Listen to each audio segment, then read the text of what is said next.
हमारे इस YouTube channel के सेगमेंट फास्ट न्यूज में आप तमाम का इस्तकबाल है। इस वीडियो में आप देख सकते हैं कम मिनटों में बहुत ज्यादा खबरें। तो आइए शुरू करते हैं वीडियो को और देखते हैं आज की ताजा तरीन खबरें।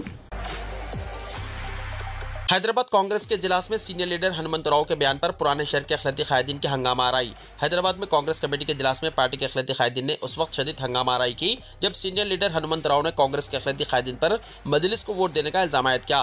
गांधी भवन में ये इजलास तेलंगाना PCC सदर महेश कुमार गौड़ की सदारत में मुनक्किद हुआ था, जिसमें हैदराबाद के पुराने शहर के अखिलती कायदीन ने भी शिरकत की। इस मौके पर हनुमंतराव ने खिताब करते हुए कहा कि पुराने शहर के अखिलती कायदीन कांग्रेस में रहते हुए मजलिस को वोट देते हैं। हनुमंतराव ने कहा कि आज तक पुराने शहर में कांग्रेस एक भी सीट नहीं जीत सकी, लेकिन अब इजलास में आकर वहां के कायदीन बड़े बड़े दावे कर रहे हैं। उन्होंने मजीद कहा कि इस बार वो खुद पुराने शहर आकर हालात का जायजा लेंगे और उनकी कारकर्दगी को देखेंगे। हनुमंतराव के इन तबसरों पर अखिलती कायदीन ने शदीद एतराज किया, जिसके नतीजे में PCC सदर महेश कुमार गौड़ ने उनके हाथ से माइक छीन लिया, जिस पर नाराज होकर साबिक PCC सदर हनुमंतराव इजलास छोड़कर चले गए। ग्रेटर हैदराबाद इंतखाबात की तैयारियों पर कांग्रेस कायदीन का अहम इजलास। ग्रेटर हैदराबाद म्युनिसिपल कॉर्पोरेशन इंतखाबात की तैयारियों का आगाज करके कांग्रेस ने ग्रेटर हैदराबाद से ताल्लुक रखने वाले अहम कायदीन का इजलास तलब किया और इन्हें अभी से अपने इलाकों में मुतहरिक होने का मशवरा दिया। General secretary AICC incharge Telangana Deepadas Munshi, सदर प्रदेश कांग्रेस महेश कुमार गौड़ और हैदराबाद इंचार्ज वजीर उपनम प्रभाकर की जानिब से यह इजलास तलब किया गया था ताकि ग्रेटर हैदराबाद इलेक्शन में कांग्रेस को अक्सरियत के हुसूल को यकीनी बनाया जा सके। हज 2025 के लिए दूसरी किस्त की अदायगी की आखिरी तारीख में 30 दिसंबर तक तोसी। हज कमेटी ऑफ इंडिया ने हज 2025 के लिए दूसरी किस्त की अदायगी की आखिरी तारीख में 30 दिसंबर तक तोसी कर दिया है। चीफ एग्जीक्यूटिव ऑफिसर ने इस सिलसिले में रियासती हज कमेटियों को सर्कुलर जारी किया। ऐसे आज़मीन जिन्होंने सफर के अखराजात की पहली किस्त अदा कर दी है, इन्हें दूसरी किस्त के तौर पर 1,42,000 रुपये अदा करने हैं, जबकि वेटिंग लिस्ट के मुंतखब आज़मीन को दोनों अक़सात की मजमूई रकम के तौर पर 2,72,300 रुपये अदा करने होंगे। रकम की अदायगी के लिए 16 दिसंबर आखिरी तारीख मुकर्रर की गई थी, लेकिन मुख्तलिफ गोशों से नुमाइंदगी के बाद आखिरी तारीख में 30 दिसंबर तक तौसी की गई है। आज़मीन हज कमेटी ऑफ इंडिया की वेबसाइट या हज सुविधा ऐप के जरिए रकम जमा करा सकते हैं। स्टेट बैंक ऑफ इंडिया या यूनियन बैंक ऑफ इंडिया की किसी भी ब्रांच में यह रकम जमा कराई जा सकती है। वेटिंग लिस्ट के मुंतखब आज़मीन को रकम की अदायगी के बाद 21 जनवरी तक दस्तावेजात की कॉपी रियासती हज कमेटी के दफ्तर में जमा करानी होगी। तीसरी किस्त और सफरी अखराजात की माबाकी रकम का तयन सऊदी अरब में क़याम के अखराजात और सफरी किराए की बुनियाद पर किया जाएगा। इस सिलसिले में अनकरीब ऐलान किया जा सकता है। हज 2025 के लिए एम्बारिगेशन पॉइंट्स के एतबार से सफरी खराजात की तफसीलात हज कमेटी की वेबसाइट पर फराहम की गई है। आज़मीन हज से ख्वाहिश की गई है कि दूसरी किस्त की अदायगी मुकर्ररा मुद्दत में करते हुए अपने इंतखाब को यकीनी बनाएं। इसी दौरान तेलंगाना हज कमेटी की जानिब से कल 17 दिसंबर को तमाम जिले हज सोसाइटियों के सुदूर और सेक्रेटरीज का इजलास तलब किया गया है। सदर नशीन तेलंगाना हज कमेटी जनाब सैयद गुलाम अफजल बियाबानी खुसरो पाशा ने कहा कि आज़मीन हज की रवानगी के मौके पर मौसर इंतजामात और तरबियती क्लासेस तय करने के लिए 11 बजे दिन हज हाउस नामपल्ली में इजलास मुनक्किद होगा। गुज़िश्ता साल के तजर्बात की रोशनी में इंतजामात को क़तियत दी जाएगी। हज कमेटी का पहला तरबियती कैंप 22 दिसंबर को hi-tech garden function hall old Malakpet में मुनक्किद होगा। BRS का तेलंगाना असेंबली से वॉकआउट। BRS ने सरपंचों को वाजिबुल अदा और खुमात की अदायगी के मसले पर हुकूमत की जानिब से मुनासिब जवाब न मिलने पर असेंबली से वॉकआउट कर दिया। BRS MLA हरीश राव ने असेंबली में सरपंचों के ज़ेर इल्तिवा बिलों पर सवाल उठाया। उन्होंने तनकीद करते हुए कहा कि बड़े कॉन्ट्रैक्टर्स को एक ही महीने में 1200 करोड़ रुपये अदा किए गए और छोटे कॉन्ट्रैक्टर्स और सरपंचों को रकम नहीं दी गई। तिल संक्रांत के बाद नए राशन कार्ड्स की इजराई के लिए दरख्वास्तों की वसूली। तेलंगाना में नए राशन कार्ड्स की इजराई का तिल संक्रांत के बाद आगाज किया जाएगा। वजीर सिविल सप्लाईज और आबपाशी कैप्टन N उत्तम कुमार रेड्डी ने तेलंगाना कानून साज कौंसिल में वक्फे सवालात के दौरान ये बात कही।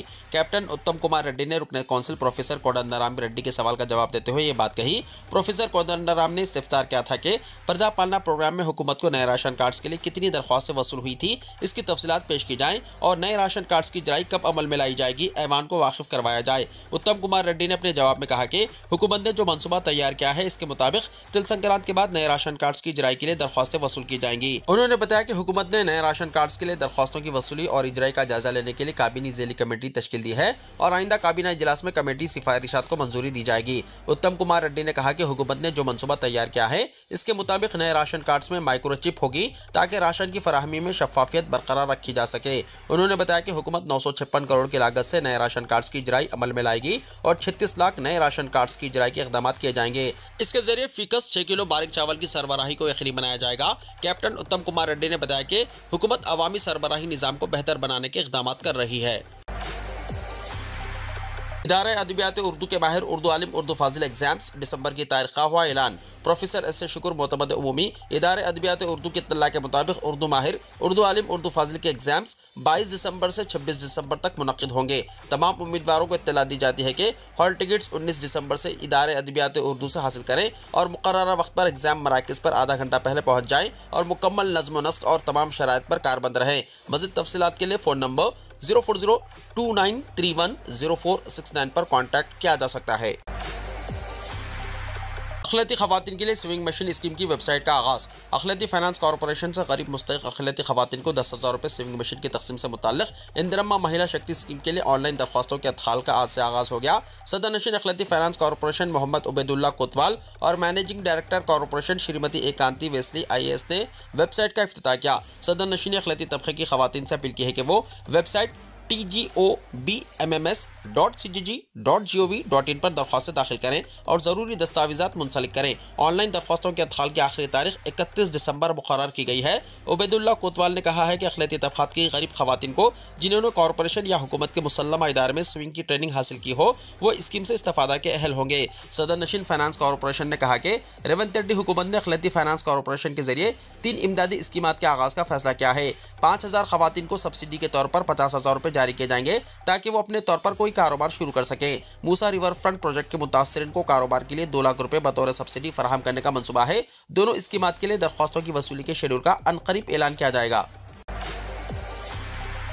इंटरमीडिएट एग्जाम्स का 5 मार्च से होगा आगाज़। तेलंगाना इंटरमीडिएट के सालाना एग्जाम्स का शेड्यूल जारी कर दिया गया है। बोर्ड ऑफ इंटरमीडिएट के जराये ने बताया कि आइंदा साल 5 मार्च से इंटरमीडिएट एग्जाम्स का आगाज़ होगा जो 25 मार्च तक जारी रहेंगे। फर्स्ट ईयर के एग्जाम्स का आगाज़ 5 मार्च से होगा जो 24 मार्च तक जारी रहेंगे, जबकि सेकेंड ईयर के एग्जाम्स 6 मार्च से शुरू होकर 25 मार्च तक जारी रहेंगे। प्रैक्टिकल एग्जाम्स 3 फरवरी से 22 फरवरी तक मुनक्किद होंगे। 29 जनवरी को inter ethics and human values सिर्फ बैकलॉग तलबा के लिए और 30 जनवरी को इन्वायरमेंटल एजुकेशन एग्जाम मुनक्किद किया जाएगा। 31 जनवरी को फर्स्ट ईयर के तलबा जनरल और वोकेशनल कोर्सेज के लिए इंग्लिश फाइनल प्रैक्टिकल एग्जाम्स मुनक्किद होंगे, जबकि सेकेंड ईयर के तलबा के लिए यही एग्जाम 1 फरवरी को मुनक्किद किया जाएगा। जनरल और वोकेशनल कोर्सेज के लिए प्रैक्टिकल एग्जाम्स 3 फरवरी और 22 फरवरी को 2 सेशंस में मुनक्किद किए जाएंगे।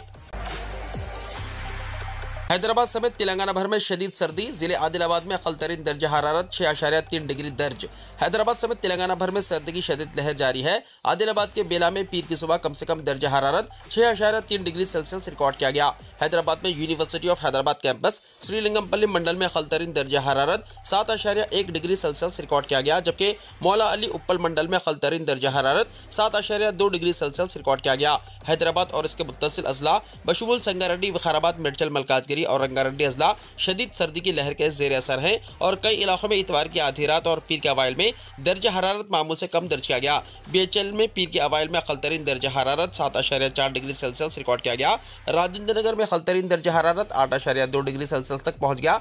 गच्चीबौली में दर्जा हरारत 9.3 डिग्री सेल्सियस पहुंच गया। सिकंदराबाद में पीर के अवाइल में वेस्ट मारेटपल्ली में दर्जा हरारत 9.1 डिग्री सेल्सियस दर्ज किया गया, जबकि कुतुबुल्लापुर में अक़ल-तरीन दर्जा हरारत 9.9 डिग्री सेल्सियस रिकॉर्ड किया गया। रियासत के कई अजला में भी शदीद सर्दी की लहर बरकरार है। आदिलाबाद, निर्मल, विकाराबाद, कोमरभीम, आसिफाबाद में दर्जा हरारत 6.3 डिग्री सेल्सियस और 7 डिग्री सेल्सियस के दरमियान रहा। सर्दी की शिद्दत के पेश नज़र बुजुर्गों और छोटे बच्चों को डॉक्टरों ने एहतियात बरतने का मशवरा दिया है।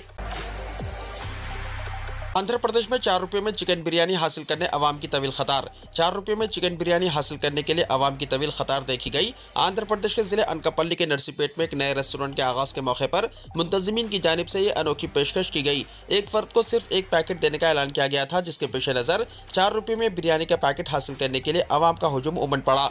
कई लोग अपने अरकान ख़ानदान और रिश्तेदारों के साथ भी क़तार में बिरयानी लेने के लिए तकरीबन 2 घंटे ठहरे रहे। लंबी क़तार की वजह से इलाके में गाड़ियों की आमद-ओ-रफ्त रुक गई। पुलिस को अवाम को काबू करने के लिए आना पड़ा। मुंतज़िमीन ने कहा कि बिरयानी के 3,000 से ज़्यादा पैकेट फरोख्त हुए। मुसलमानों के खिलाफ बयान देने पर जज शेखर यादव को सुप्रीम कोर्ट का समन। मुल्क अक्सरियती तबके के हिसाब से चलेगा और मुसलमानों को लेकर कटमुल्ला जैसे मुतनाज़ा बयान देने वाले इलाहाबाद हाईकोर्ट के जज जस्टिस शेखर कुमार यादव तनाज़ात में घिर गए हैं। मुतनाज़ा बयान देने के बाद हंगामा होने पर सुप्रीम कोर्ट ने इस मामले पर बड़ा एक्शन लिया है। सुप्रीम कोर्ट कॉलेजियम ने जस्टिस शेखर कुमार यादव को सुप्रीम कोर्ट में पेश होने के लिए समन भेजा है। जस्टिस शेखर कुमार यादव को अपने मुतनाज़ा बयान पर वजाहत देने को भी कहा गया है। काबिल जिक्र है कि जस्टिस शेखर कुमार यादव ने विश्व हिंदू परिषद की लीगल सेल की तरफ से मुनक्किदा एक प्रोग्राम प्रोग्राम में मुतनाज़ा बयान दिया था। उन्होंने कहा था कि मुल्क का कानून अक्सरियती तबके की ख्वाहिश के मुताबिक चलेगा। मीडिया ने ज़रा के हवाले से बताया कि मुल्क के चीफ जस्टिस संजू खन्ना की सदारत वाला कॉलेजियम इस मामले पर जल्द ही समाअत करेगा। फलस्तीन लिखा हुआ बैग लेकर प्रियंका गांधी पार्लियामेंट पहुंची। कांग्रेस रुकने पार्लियामेंट प्रियंका गांधी की एक तस्वीर सोशल मीडिया पर तेजी से वायरल हो रही है, जिसमें वो अपने हाथ में फलस्तीन लिखा एक बैग लिए पार्लियामेंट में दाखिल होती हुई देखी जा सकती हैं। इस बैग पर अमन की अलामत सफेद कबूतर और तरबूज का सुर्ख टुकड़ा भी बना हुआ है, जो फलस्तीन के लिए इनकी हिमायत को वाज़ेह तौर पर जाहिर करता है। प्रियंका गांधी ने इस बैग के जरिए एक वाज़ेह पैगाम दिया है कि वो फलस्तीन के हक में हैं। प्रियंका गांधी ने हाल ही में एक सोशल मीडिया पोस्ट में फलस्तीन की हिमायत में बात की थी। क़ब्ल उन्होंने साल 2024 के नए साल की इब्तिदा पर फलस्तीन के अवाम के साथ एकजहती करते हुए सोशल मीडिया पर एक पैगाम शेयर किया, जिसमें उन्होंने फलस्तीनी अवाम के साथ जुल्म के खिलाफ आवाज उठाने की जरूरत पर जोर दिया था। सोशल मीडिया प्लेटफॉर्म ट्विटर पर उन्होंने लिखा था कि नए साल की आमद पर हमें गजा में अपने भाइयों और बहनों को याद करना चाहिए, जो दुनिया की सबसे ज्यादा जालिमाना और गैर इंसानी हमलों का सामना कर रहे हैं। उनका कहना था कि जब दुनिया भर में बच्चे जश्न मनाते हैं, तब गजा में फलस्तीनी बच्चों की बेदर्दी से जान ली जा रही है और दुनिया के रहनुमा इस जुल्म को खामोशी से देखते हैं। ये कोई पहली बार नहीं है जब प्रियंका गांधी ने फलस्तीन की हिमायत की हो। इससे पहले भी वो कई मौके पर फलस्तीन के हक में आवाज उठा चुकी है। उन्होंने हुकूमत हिंद से मुतालबा किया था कि फलस्तीन के साथ खड़े हों और उनकी हिमायत करें। इससे पहले प्रियंका गांधी ने फलस्तीन के सफीर से मुलाकात भी की थी और गजा में इस्राएली फौज की कार्रवाइयों की मजम्मत की थी। हुक्मरान जमात बीजेपी के कायदीन ने प्रियंका गांधी के इस अमल पर कड़ी तनकीद करते हुए कहा है कि लोग ऐसी हरकतें खबरों में रहने के लिए करते हैं। कई लोग इनकी हिमायत कर रहे हैं, जबकि कुछ अफराद इनके मौक़िफ़ पर तनकीद भी कर रहे हैं। हिंदुस्तान के एक शहर में भीख देने वाले पर होगा पुलिस केस दर्ज। मध्य प्रदेश के शहर इंदौर को भिखारियों से पाक बनाने के लिए हुक्काम ने सख्त इक़दामात का फैसला किया है।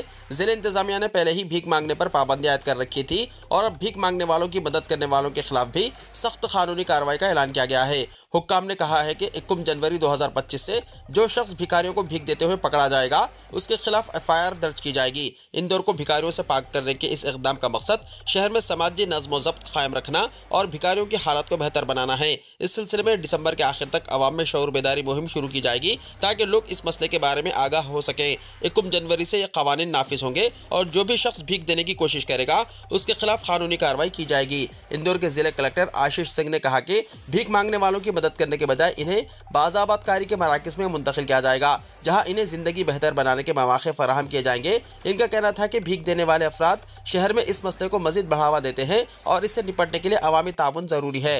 ये इक़दाम इंदौर को न सिर्फ भिखारियों से आज़ाद करने के लिए किए जा रहे हैं, बल्कि इस बात को भी यकीनी बनाने के लिए कि भिखारियों को बेहतर ज़िंदगी के मौक़े फराहम किए जाएँ और वो मुआशरे में शामिल हो सकें। बगैर वीज़ा के हिंदुस्तानी जा सकेंगे रूस और हिंदुस्तान के दरमियान दोस्ताना ताल्लुकात को मज़ीद मुस्तहकम करते हुए रूस ने साल 2025 से हिंदुस्तानियों को बगैर वीज़ा की एंट्री की सहूलत फराहम करने का ऐलान किया है। ये फैसला दोनों ममालिक के बढ़ते ताल्लुकात का मजहर है, जहाँ वज़ीर-ए-आज़म नरेंद्र मोदी और सदर व्लादिमीर पुतिन मुसलसल ताल्लुकात को मजबूत बनाने पर तबादला ख्याल करते रहते हैं। मीडिया रिपोर्ट्स में रूस के नए वीज़ा क़वानीन नाफिज होने के बाद हिंदुस्तानी शहरी बगैर वीज़ा के रूस का सफ़र कर सकेंगे। इससे पहले जून 2023 में दोनों ममालिक ने वीज़ा पाबंदियों में कमी के हवाले से बातचीत की थी। याद रहे कि हिंदुस्तानी शहरी अगस्त 2023 से रूस के लिए ई वीज़ा के अहल हैं, जिसके इजरा में तकरीबन 4 दिन लगते हैं। इस वक्त रूस वीज़ा फ्री एंट्री की सहूलत सिर्फ चीन और ईरान के मुसाफिरों को देता है, ताहम हिंदुस्तान के साथ भी इस सहूलत पर गौर किया जा रहा है। मस्जिद नबवी रोज़ा शरीफा के ज़ायरीन की तादाद 15 मिलियन तक पहुँचने की तवक्को वज़ीर हज उमरा ने कहा। उमरा और ज़ायरीन मस्जिद नबवी में रोज़ बरोज़ इजाफा देखा जा रहा है। सऊदी वज़ीर हज उमरा डॉक्टर तौफ़ीक़ुर रबिया ने इस साल मस्जिद नबवी रोज़ा शरीफा में ज़ायरीन की तादाद 15 मिलियन तक पहुँचने की उम्मीद का इजहार किया है। उन्होंने कहा कि नुसुक एप्लीकेशन की तैयारी ने ज़ायरीन की खिदमत को बेहतर बनाने में अहम किरदार अदा किया है। मुकामी मीडिया से गुफ्तगू करते हुए उन्होंने कहा कि नुस्क एप्लीकेशन के जरिए खिदमत में एक मियारी तब्दीली देखने में आई, खासतौर पर रोज़ा शरीफा के लिए इजाज़तनामे का इजरा, जिससे ज़ायरीन की तादाद में इजाफा हुआ और ये ज़ुयूफ़ुर रहमान को कई खिदमत भी फराहम करता है। हज प्रोजेक्ट्स मैनेजमेंट ऑफिस हज के इंतजामात और मनसूबाबंदी के लिए तकरीबन 50 सरकारी इदारों के दरमियान कोऑर्डिनेशन कर रहा है। इस तब्दीली ने आज़मीन के इत्मीनान की सतह को बढ़ाने में अहम किरदार अदा किया है। रिपोर्ट के मुताबिक आज़मीन में इत्मीनान की सतह जो 3 साल पहले 74% तक थी, अब बढ़कर 81% हो गई है। वज़ीर मौसूफ का कहना था, हज सीज़न के अख्ताम से पहले ही नए सीज़न के लिए तैयारियां शुरू कर दी जाती हैं। याद रहे, वज़ारत हज उमरा जिद्दा में 13 से 16 जनवरी तक आलमी हज उमरा कॉन्फ्रेंस और एक्सपो के चौथे एडिशन का भी इनेकाद कर रही है। इस इवेंट का मकसद हज खिदमत में इजाफा, जिद्दत को फ़रोग़ देना और हज से मुताल्लिक़ इंडस्ट्री में शफ़ाफ़ियत और मुसाबिक़त को फ़रोग़ देना है। वीडियो को लाइक शेयर कीजिए और हमारे इस YouTube चैनल को सब्सक्राइब करते हुए इसके बेल आइकॉन को भी प्रेस कर लीजिए ताकि ऐसी ही ताजा तरीन खबरों का नोटिफिकेशन सबसे पहले आपको मिलता रहे।